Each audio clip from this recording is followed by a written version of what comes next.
Hang பண்ணிக்கிறதுக்கு try பண்ணேன். அதுக்கு காரணமே புடி பாப்பா தான். 25 போலீஸ் ரிப்போர்ட் பண்ணோம். தயவு செஞ்சு கெஞ்சாதீங்க. 50,000 வெள்ளிக்கு கூட உள்ள என்னோட ப்ராடக்ட் வந்து நிலைக்கு வந்து நான் தள்ளப்பட்டேன். அந்த நம்பிக்கையை சம்பாதிக்கிறதுக்கு வந்து நான் ரொம்ப கஷ்டப்பட்டேன். எங்க வண்டி வந்து ஆக்சிடென்ட் ஆயிடுச்சு. போத்தெல்லாம் நிறைய உடஞ்சி போச்சு. நான் வந்து ஷான்ஸ்போர்ட் ஆரம்பத்தில் வந்து ஒரு டிக்டாக் செல்லர். அதாவது என்ன மாதிரியான டிக்டாக் செல்லர்னா, எனக்கு எதையுமே வந்து ஒரு வித்தியாசமாக செஞ்சு பார்க்குறதுல வந்து ஒரு ஆர்வம் இருக்கும். ஸோ யாருமே தேர்ந்தெடுக்காத ஒரு வியாபாரமாக இருக்கணும். லெஜெண்ட், அதாவது வந்து அந்த காலத்தில் நம்ம சாப்பிட்ருப்போம் இல்லைங்களா, அது வந்து காலத்தால் மறையப்பட்டு இன்னைக்கு வந்து அது வந்து கிடைக்காது. ஸோ எனக்கு அதில் செய்யறதுல வந்து எனக்கு ஒரு இன்ட்ரெஸ்ட் இருந்துச்சு. நம்ம வந்து மக்களுக்கு அறிமுகப்படுத்துவோம் அப்படின்னு நம்ம வந்து அறிமுகப்படுத்தும். அப்படி அறிமுகப்படுத்தின வியாபாரம் வந்து என்னை வந்து ரொம்ப ஒரு சக்சஸ்ஃபுல்லான ஒரு நிலைமைக்கு கொண்டு போனுச்சு. சில எதிர்பாராத சம்பவங்களால என்னுடைய வியாபாரம் வந்து சில பேரால வந்து தடுக்கப்பட்டு டோட்டலாவே ஒரு 50,000 வெள்ளிக்கு கூட உள்ள என்னோட ப்ராடக்ட் வந்து தூக்கி வீசக்கூடிய நிலைக்கு வந்து நான் தள்ளப்பட்டேன். எனக்கு நான் ஆசைப்பட்டு என்னோட வியாபாரத்தை ஸ்டார்ட் பண்ண என்னோட வியாபாரம் என் கையில இல்லை. என்ன பண்ணனா, காலத்தால் அழியப்பட்ட சம்பால் வகைகளை முடிஞ்ச அளவுக்கு கொண்டு வரணும், வெளியே கொண்டு வரணும். இன்ஸ்பிரேஷன் யாருன்னு கேட்டீங்கன்னா கைருல் அமீன். எனக்கு வந்து முடி வந்து ரொம்ப குறைவா இருக்கு. எனக்கு வந்து பல்லு வந்து இருக்காது. நான் வந்து மற்ற டிக்டாக்ல வந்து கவர்ச்சின்றது வந்து ரொம்ப முக்கியமா இருந்த சமயம் அது. அழகானவங்க தான் டிக்டாக்குள்ள வரணும் அப்படின்ற ஒரு அடிப்படையான ஒரு விஷயம் வந்து அங்கே இருந்தது.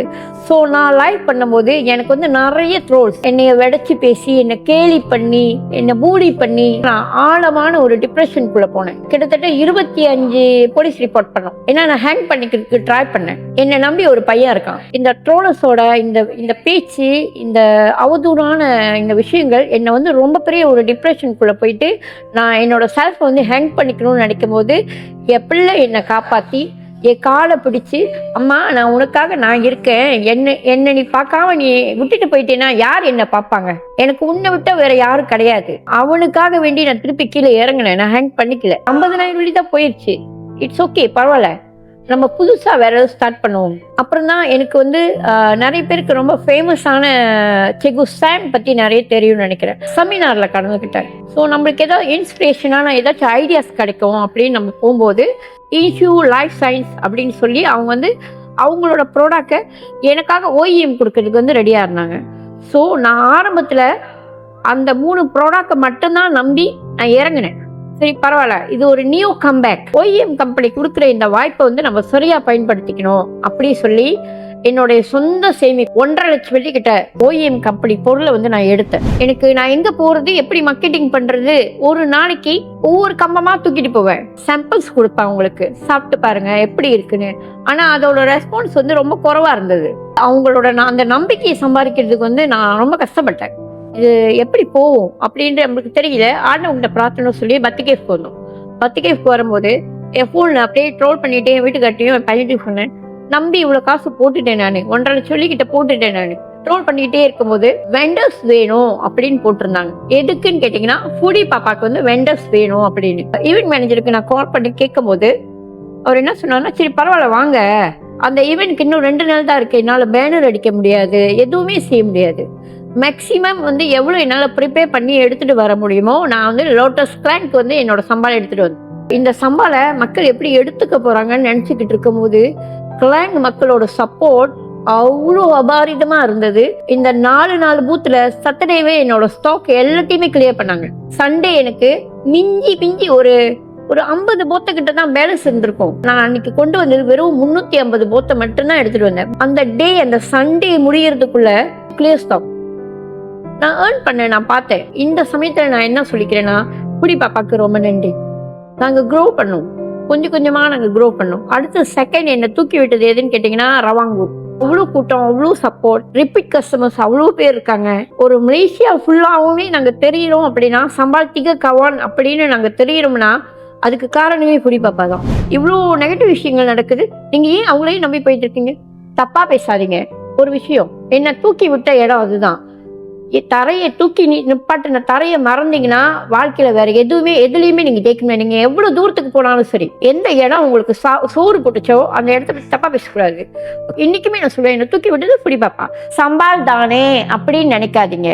அதுலயும் ஏர்னிங்ஸ் இருக்கு, அதுலயும் வெரைட்டிஸ் இருக்கு. நீங்க எப்படிப்பட்ட ஃபுட்டை வந்து ஒருத்தவங்களுக்கு கொடுக்குறீங்க, எப்படிப்பட்ட ஃபுட்டை வந்து நீங்க ஒருத்தவங்களுக்கு வந்து ப்ரெசென்ட் பண்றீங்க, நீங்க ஒரு கஸ்டமரை எப்படி அப்ரோச் பண்றீங்க, நீங்க எவ்வளவு கைண்ட்னஸோட அந்த கஸ்டமரை ஹேண்டில் பண்றீங்க. உங்க சவால் பிரச்சனையா இருக்குங்க, மாத்தி கொடுங்கன்னு சொன்னா டக்குன்னு மாத்தி கொடுக்குறோம். ஈவன் அது ஆன்லைனா வேணாலும் இருக்கட்டும், இல்ல நேரடியாகவும் இருக்கட்டும். கஸ்டமர் சர்வீஸ்ன்றது ஒரு பிசினஸ் வந்து ரொம்ப இம்பார்ட்டன்ட். இப்படிதான் நான் 11 விதமான சம்பளை இந்த ஃபுடி பாப்பால வச்சு எல்லாத்துக்கும் இன்ட்ரடியூஸ் பண்ணி முன்னோட இப்போ வந்து தைரியமா வந்து நான் வந்து லைஃப் செய்யறேன். உன்னோட பார்வையில நீ என்ன தப்பா பாக்குறன்றதுக்காக நான் வந்து கேமரா முன்னாடி உட்காந்து அழுதுகிட்டு இருக்கணும்னு எனக்கு ஒன்றும் அவசியம் இல்லை. நான் எப்படி இருக்கணும்ன்றதை நான் தான் டிசைட் பண்ணணும், நீ டிசைட் பண்ணக்கூடாது. நாளைக்கு நம்ம வாழ்க்கை எப்படி யூட்டர்ன் போடும் நம்மளுக்கே தெரியாது. இன்னைக்கு ஹஸ்பண்ட் ஓஹோன்னு சம்பாதிக்கலாம், நல்ல நிலையில இருக்கலாம், 10 கண்கள் நம்மளை பாக்குது. எங்க அம்மாவோட வாழ்க்கையை பார்த்திருக்கேன். எங்க அம்மா வந்து ரொம்ப பெரிய இன்ஸ்பிரேஷன். என்னன்னா அவங்க சிங்கிள் மதர், ஓகேங்களா, 3 பிள்ளைங்களையும் சிங்கிள் மதர். அம்மாவும் அவங்கதான், அப்பாவும் அவங்கதான். எனக்கு எங்களுடைய வாழ்க்கை நிலையில இருந்து ஒரு நிலைக்கு நாங்க மாறுற வரைக்குமே நாங்க அப்பா எங்கன்னு அவங்க கிட்ட கேட்டதே இல்லை. ஏன்னா எங்களுக்கு அவ்வளோ பெரிய இன்ஸ்பிரேஷன். அவங்க ஒரு எழுத்து கூட படிக்க தெரியாது அவங்களுக்கு. அவங்களோட தைரியம் என்ன வழி நடத்துச்சு. சிங்கிளா இருந்தாலும் சரி, ஹஸ்பண்டோட இருந்தாலும் சரி, சொந்தமா ஏர்ன் பண்ணுங்க, பண்ணிக்கிட்டுமா, எடுத்துக்கிட்டுமா, காசு கொடுக்குறீங்களா, பேக் பண்ணாதீங்க, தயவு செஞ்சு கெஞ்சாதீங்க, எனக்கு 10 வெள்ளி கொடுங்க, எனக்கு 5 வெள்ளி கொடுங்க கேட்காதீங்க. உங்களோட சொந்த சம்பாதியத்துல வாழ்ந்து பாருங்க, வாழ்க்கை ரொம்ப இனிமையா இருக்கும். உங்களுக்கு என்ன வேணும், நீங்க எங்க டிராவல் பண்ணணும்னு நினைக்கிறீங்க பண்ணுங்க, சந்தோஷமா ஹாப்பியா போங்க. ஆனா அது உங்க பணமா இருக்கு. எங்க அம்மா இப்ப என்ன சொன்னா, ஆக்சுவலி அவங்க இப்ப வந்து கொஞ்சம் உடம்பு முடியாம, ஏன்னா அவங்க ஒரு கேன்சர் பேஷண்ட். ஆண்டவன் அருளால இன்னும் ரொம்ப நாளைக்கு இன்னும் நல்லா இருக்கணும், அந்த தெய்வத்தை வந்து எவ்வளவு நல்லா வச்சு பாத்துக்க முடியுமோ, அவங்க மன சங்கடங்கள்லாம் இல்லாம எங்களுக்காகவே வாழ்நாள் ஃபுல்லாவுமே 3 பேத்தையுமே ரொம்ப சிறப்பா வளர்த்தாங்க. என்னையும் சரி, என் தங்கச்சியும் சரி, என் தம்பியும் சரி, ரொம்ப சிறப்பா வளர்த்தாங்க. சோ அந்த தெய்வம் இருக்கிற வரைக்கும் நிம்மதியா சந்தோஷமா இருக்கணும். அவங்க இல்லைன்னா நாங்க இல்லை. இந்த புடி பாப்பாக்கு வந்துகிட்டு இருக்கும் போதே என்னாச்சுன்னா, நாங்க சிரமால ஒரு பூத்தை முடிச்சுட்டு போகும்போது எங்க வண்டி வந்து ஆக்சிடென்ட் ஆயிடுச்சு. இன்னும் 2 நாள்ல நாங்க சுங்காய்பட்டணி போய் ஆகணும். என் ஹஸ்பண்ட் கிட்ட சொன்னேன், என் வீட்டுக்கு சொன்னாரு, வண்டி இல்ல போக முடியாது, நிறைய ஜாமான் வர, போத்தெல்லாம் நிறைய உடஞ்சி போச்சு, எனக்கு தெரியாது, நான் போயே ஆகணும், நான் சுங்காய்பட்டணி போயே ஆகணும். ஞாயிற்றுக்கிழமை வண்டி அடிபட்டுச்சு, திங்கக்கிழமை எல்லாத்தையும் செட்டில் பண்ணோம், செவ்வாய்க்கிழமை எங்களோட இனோவாவை நாங்க விளையாக்கணும். நான் ஜேபிலையும் ரவாங்கிலையும் சம்பாரிச்சு அந்த காசை கொண்டு போய் அப்படியே கொடுத்து அந்த வண்டியை கேஷா கொடுத்து வாங்கணும். இப்ப என்ன பண்ணிருக்கோம்னு கேட்டீங்கன்னா 2026 ஆக்சுவலி நாங்க அது வந்து லோரி வாங்குறதுக்காக வச்சிருந்த காசு. இந்த 2026 3rd சீசனுக்காக நாங்க ஒரு லோரியே வாங்கியிருக்கோம். எங்களோட ஷான்ஸ் ஃபுட்டோட ப்ராப்பர்ட்டி எங்களோட ஒரு லோரி ஒன்று வெளியாகுது. ஸோ இந்த க்ரோ எல்லாமே யார் கொடுத்ததுன்னு கேட்டிங்கன்னா புடி பாப்பா.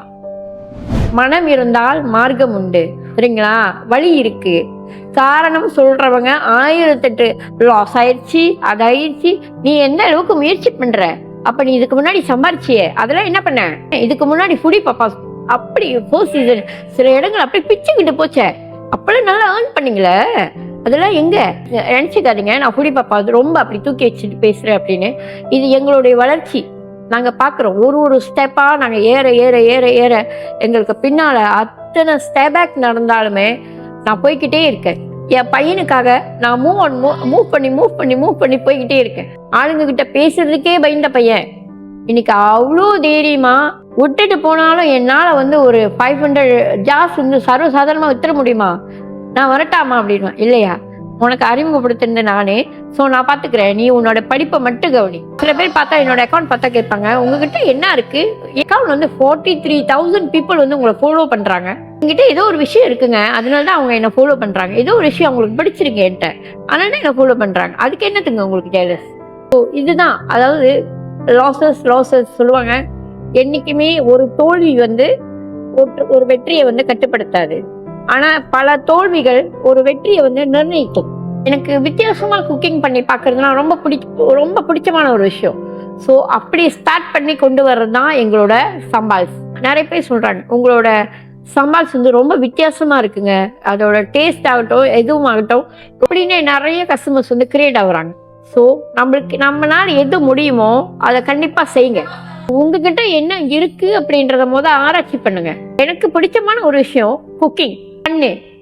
பண்ணு என் மனசு சொல்லும், பண்ணு. சில சமயம் ரொம்ப டயர்டா இருக்கும், பூத் டு பூத் ஒரு பூத்தையும் முடிச்சுட்டு திங்கக்கிழமை வீட்டுக்கு போயிட்டு உட்கார நேரம் இருக்காது, படுக்கிறதுக்கு நேரம் இருக்காது. ஆனால் நம்மளோட அந்த குக்கிங்கை முடிச்சு நம்ம பேக்கிங் பண்ணி எடுத்து முடிக்கிறதுக்கு திருப்பியும் நம்மளுக்கு அந்த பூத் செட்டிங்கான டே வந்துடும். அவ்வளோ டயர்டாக இருக்கும் எனக்கு. ஆனால் அது மேலே இருக்கிற அந்த காதல், அது மேலே இருக்கிற அந்த ஆர்வம் நம்மளை தொடர்ந்து போவச்சுக்கிட்டே இருக்கு. உங்கள் எல்லாத்துக்குமே எங்களோட ஷான்ஸ்போர்ட் சம்பால் டிகா கவான் இந்த 2026 வந்து பெரிய முன்னேற்றங்களை கொடுக்கணும். வாழ்க்கையில நீங்க கண்டு வச்சிருக்க கனவுகள் எல்லாமே வந்து மெய்ப்படணும். 2026 எல்லாத்துக்குமே ஒரு சிறப்பான ஒரு ஆண்டா இருக்கணும் அப்படின்னு நம்ம இறைவன்கிட்ட பிரார்த்தனை பண்ணிக்குவோம். ஓம் நம சிவாய்.